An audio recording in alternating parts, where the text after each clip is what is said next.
저희는 통찰의학 성형외과 원장 김찬우라고 합니다. 오늘 그 얘기를 드릴 것은 우리 불면증을 앓고 계신 분이 많은 것 같아서 몇 가지 습관을 좀 해결하면 완화될 수 있다라는 얘기를 좀 드리고 싶고요. 그리고 왜 불면증이 생기냐 이런 또 그런 얘기도 좀 드려야 되겠죠. 먼저 불면증은 말 그대로 잠을 잘 못 자는 겁니다. 그러니까 잠에 들어가는 진입하는 게 힘든 분도 계시고 진입은 쉬운데 자면서 자주 깨는 분이 계시죠. 어찌됐든 이제 이게 사람 심리와 관계된 게 많고요. 또 교감신경과 부교감신경의 불균형에 의해서도 생기기도 합니다. 결국 이런 사이클은 우리 몸의 호르몬의 어떤 영향으로 인해서 불균형이 초래되면서 이제 잠을 잘 못 자게 되는데요. 이 불면증을 쉽게 생각하시는 분도 계십니다. 근데 불면증을 앓는 분은 이것만큼 고통이 없다고 보통 하시거든요. 자, 그럼 잠이 왜 중요한가를 먼저 설명드려서 불면증 연관을 한번 시켜보겠습니다. 수면은 한마디로 우리 몸을 다시 재충전하는 시간이라고 보시면 됩니다. 우리가 수면을 하는 이유는 우리 뇌와 눈 그리고 몸을 쓰죠. 낮 동안 씁니다. 낮 동안 쓰면 어디 데이기도 하고 관절을 많이 써서 관절 연골 세포가 좀 닳기도 하고 각질 세포가 벗겨나가기도 하고 모발이 떨어지기도 하고 여러 가지 어쨌든 우리 몸에 있는 세포가 계속 생성이 되는 시기가 잘 때 일어나는데 이제 쓰는 시기가 이제 낮 동안 일어나는 거거든요. 그럼 이 낮 동안 일어난 모든 세포들이 자면서 회복을 다 하게 됩니다. 어떤 과정이냐면 의학적으로는 우리가 잘 때 눈을 감으면 이제 깜깜해지죠. 그때 멜라닌 세포가 나옵니다. 그 멜라닌 세포가 성장 호르몬을 이제 유도를 합니다. 근데 이 멜라닌 세포가 나오면서 성장 호르몬이 나와야 되는데 잘 때 예를 들어서 불을 켜고 잔다. 예를 들면 이제 우리가 TV나 뭐 영화 비디오를 보다가 아니면 스마트폰을 보다가 이제 자게 됐었을 때 밤에 불이 켜져 있으면 이 과정이 굉장히 어렵게 됩니다. 그래서 성장 호르몬이 잘 나오질 않아요. 나는 잠을 잤는데 아침에는 피곤하더라 아니면 뾰루가 났더라 하는 게 대부분 빛이 많아서 그럴 수가 있습니다. 결국 회복을 밤동안 못한 거죠. 잠은 잤지만 성장 호르몬이 나와서 관절의 세포라든지 탈모가 일어난 것을 모발을 다시 또 생성시킨다는 이런 과정을 이어지지 못했기 때문에 될 수 있다는 거죠. 그래서 이 수면은 일단 반드시 빛이 차단이 되어야지 모든 성장 호르몬이 세포 생성을 시켜준다. 애들은 우리가 일찍 재우라는 얘기를 하지 않습니까? 그러니까 밤 11시부터 새벽 3시 또는 4시가 가장 그 멜라닌 세포가 많이 나오고 또 성장 호르몬이 많이 분비가 되는 시기거든요. 이때 재우질 않으면 키가 잘 안 큰다고 하죠. 맞습니다. 그런데 어른들은 키가 다 자랐기 때문에 성장 호르몬이 키를 키우는 역할을 하는 게 아니라 세포 분열을 시켜서 재생을 시키는 회복 공장 같은 게 이제 수면 시간에 일어나는 겁니다. 그래서 이런 세포가 재생이 안 되면 그 다음날 쓰면 점점 세포는 쓰게 되고 제로 재생된 세포가 없어지니까 극 피곤해집니다. 결국 쓴 에너지는 있는데 충전된 에너지가 없다는 거죠. 그래서 수면은 반드시 좀 충분한 숙면을 해줘야 된다. 일단 이런 부분을 이제 아셔야 되고요. 이 숙면을 위해서는 아까 전에 얘기했던 이제 빛을 차단하는 것도 있지만 기도를 좀 막고 있지는 않는지를 한번 봐야 되는데요. 수면 무호흡 같은 비만이 좀 많이 있는 분들은 이제 지방이 기도를 좀 누르는 경우도 있고 골격 자체가 뼈가 기도를 이제 하악이 작아서 이제 기도가 좀 작게 태어난 분들도 계시고 근데 단순히 그 충분한 숙면을 취하려고 하는데도 불면증이 있다는 거는 좀 정신적인 어떤 호르몬 불균형에 의한 게 많다는 겁니다. 그러면 이게 이렇게 왜 생겼냐는 건데 어떤 그 과한 교감신경을 자극하는 거를 계속 좀 써왔던 상황이 생기면 이럴 수가 있다는 겁니다. 예를 들면 커피를 계속 하루에 두세 잔씩 세네 잔씩 마시는 분들 레드불 샷이라든지 뭐 몬스터, 핫식스 이런 중추신경을 각성을 시키는 것들은 밤에 자야 되는 상황에서 계속 각성을 해주니까 호르몬 불균형을 일으키게 됩니다. 그러면은 우리 몸에서는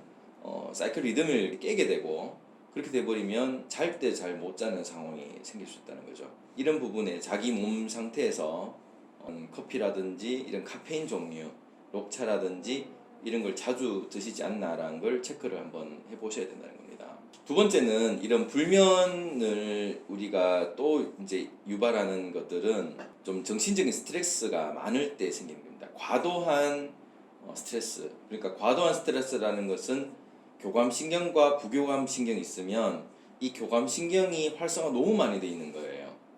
예를 들어서 내일 시험 친다. 아니면 갑자기 누가 돌아가셨다. 아니면 상사가 아주 너무 일거리를 많이 줬다. 여러 가지 어떤 과도한 스트레스가 있으면 여러 가지 이제 생각이 들면서 편안한 부교감신경이 활성화되는 게 아니라 자꾸 계속 교감신경이 저녁 늦게까지 활성화되어 있는 어떤 그런 상황이 되기 때문에 또 그 사이클을 무너뜨리게 됩니다.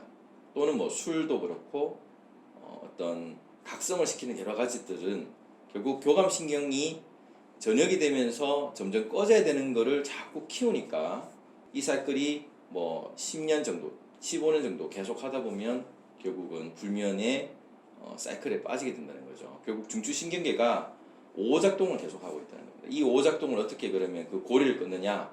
결국 첫 번째는 이런 우리가 먹는 음식 중에나 우리가 먹는 드링크류, 우리가 먹는 약 중에 호르몬의 불균형을 초래하는 게 있지는 않은지를 확인해 보셔야 됩니다. 여러 가지 의사의 처방에 의한 약이 있을 수도 있고요. 그냥 중독처럼 습관처럼 먹는 건강 보조제에서 생길 수도 있고요. 교감신경을 밤에 활성화를 하고 있는 무언가가 있다면 그걸 끊으셔야 됩니다. 첫 번째가 그런 먹고 있는 것 중에 교감신경 활성화하는 것을 끊어라. 첫 번째로 할 수 있고요. 두 번째는 잘 때는 아무 생각을 하지 않고 자야 됩니다. 그런데 보통 사람이 누우면 눈을 감으면서 자꾸 잡생각을 하게 되죠.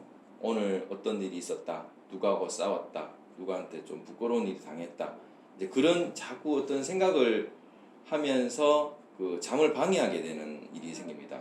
누워서 이 생각하는 것 자체가 교감신경을 활성화하는 거기 때문에 정 생각을 해야 된다면 오늘 그래도 내가 뭐 별탈 없이 하루를 잘 맞춰서 참 감사하다. 내일 잘 일났으면 좋겠다. 이런 감사한 마음으로 좀 편안한 마음을 가지면 생각을 하더라도 부교감신경이 약간 활성화되면서 몸이 릴렉스가 됩니다. 긴장이 완화가 되는 거죠. 이제 이런 부분들을 좀 더 어떤 물질적인 걸 도움을 받는다면 약간의 온수의 물을 좀 마신다든지, 그래서 약간 따뜻하게 해주면 너무 뜨거운 것은 오히려 자극을 주기 때문에 따뜻하게 해서 긴장을 이완시키는 정도의 어떤 물을 마시면 그런 것들은 오히려 또 도움이 될 수 있다는 겁니다. 그리고 세 번째는 불면증 약, 결국 우리가 수면제, 수면 유도제들을 많이 드시는 분들이 상당히 많다고 저는 알고 있는데요. 이 수면제가 결국은 중추신경을 그냥 어떤 원인은 생각하지 않고 무조건 어프를 시키는 거거든요. 각성이 돼 있는데 그냥 바깥에서 무조건 제어를 해버리기 때문에 이것 또한 처음에는 말이 듣지만 바깥에서 준 거기 때문에 안에서는 자꾸 다시 깨려고 합니다. 그러면 좀 더 센 약을 집어넣어야 되고 나중에 한 알 먹던 게 두 알 먹고 세 알 먹고 계속 내성이 생겨버리죠. 그러면 결국 만성 악순환에 또 다른 사이클이 생기기 때문에 그렇게 해서는 전혀 치료 효과가 이제 볼 수가 없고요. 악순환의 고리를 끊으려면 일단 수면제 같은 약도 끊으셔야 됩니다. 이런 수면제나 수면 유도제 같은 거는 약을 완전히 끊으셔야지 호르몬 균형을 찾는 데 도움이 되시고요. 두 가지 이제 방법이 있는데, 하나는 매일매일 낮에는 좀 심하게 운동, 그러니까 많이 좀 힘든 운동, 힘든 일, 낮에는 좀 많이 써버리고 지쳐서 밤에 잘 수 있도록 좀 하는 쪽으로 계속 하다 보면 이제 사이클이 다시 좋아질 수가 있습니다. 결국은 낮에는 교감신경이 활성화되고 밤에는 부교감신경이 활성화되도록 스스로 낮에 계속 많이 운동을 하거나 일을 하거나 저녁이 되면 전혀 생각도 안 하고 편안하게 있고 릴렉스하다, 그런 사이클을 계속 하다 보면 습관형으로 찾게 할 수 있는 불면증 치료법이 있고요. 나머지는 어떠냐면은 아예 잠을 안 자는 겁니다. 불면증 있는 분들은 너가 이기나 내가 이기나 두고 보자 해서 계속 안 자는 거예요. 그때는 절대 누워 있으면 안 됩니다. 그냥 침대에 앉아 있어서 계속 깨어 있는 겁니다. 그러면은 교감신경이 계속 활성화되다 보면 탈진이 일어나게 되거든요. 그럼 탈진이라면 결국 부교감신경 활성화될 수밖에 없는데, 이거는 어떨 때 이용하는 거냐면 시차 적응할 때 이용을 하는 겁니다. 우리가 미국을 간다든지 아니면 유럽을 간다든지 어떤 8시간 이상 시차가 되는 데는 완전히 밤낮이 바뀌게 되는 때 적응을 하기가 쉽지가 않습니다. 그러니까 결국은 불면증이 있는 상황을 우리가 비행기를 탔다라고 생각을 하셔가지고 비행기에 타서 앉아있다, 그래서 침대에 앉아있는 이 상황을 비행기를 타고 있다고 생각하시면 됩니다. 그러면은 밤을 그냥 꼬박 새고 나면 사람이 피곤해서 자고 싶죠. 그렇지만 이미 낮이 시작이 됐기 때문에 절대 주무시면 안 된다는 거죠. 우리가 시차 적응할 때 똑같습니다. 제일 시차 적응을 쉽게 하려면은 미국으로 가는 비행기를 타는 순간부터 미국이라 생각하고 이제 적응을 하시는 게 가장 시차 적응을 빨리 하는 거거든요. 그래서 딱 가자마자 낮이면 자지 말고 밤이면 바로 자야 되는 그런 식으로 이제 하는 건데, 이런 부분들을 한번 적용해 보신 거예요. 하루를 그냥 꼬박 새서 낮에 동안 한 번도 안 자고 이제 대신 심하게 운동을 많이 하는 겁니다. 그러면 이제 번아웃 신드롬이 일어나가지고 그냥 교감신경 이렇게 완전 턴오프가 자동이 일어나 버립니다. 그러면은 거의 한 48시간을 잠 못 자는 상황이기 때문에 잠을 잘 수밖에 없거든요. 요거를 이제 잘 이용을 해서 그 다음에는 반드시 또 7시에 이때서 무조건 알람을 깨워달라 하든지 일어나가지고 그때 계속 시차적응을 하는 식으로 해보면은 한번 이렇게 세게 충격을 줘가지고 사이클을 돌리는 방법이 있고요. 이게 난 싫다로 하신 분은 오랫동안 매일매일 자극을 줘서 낮에는 좀 세게 일하고 밤에는 아무것도 하지 않고 요거를 한 3개월간 계속 반복해서 좀 하는 방법이 있다는 거죠. 그래서 이제 이 수면이 이제 정리를 하자면 얼마나 중요한가, 우리 몸을 재충전하는 거기 때문에 수면이 절대 없이는 우리가 살아갈 수가 없다는 걸 첫 번째 인지를 하셔야 됩니다. 우리 인생에서 3분의 1이 자는 시간이기 때문에 8시간 자고 16시간 쓰는, 결국은 자게 되어야지 2배를 이제 쓸 수가 있기 때문에 그런 낮에 액팅을 잘 하시려면 반드시 잠을 잘 자야 된다, 이런 좀 기본 개념을 가지고 계셔야 되고, 여러분들 불면증에서 해소를 하고 삶의 질을 좀 더 찾아가셨으면 합니다. 감사합니다.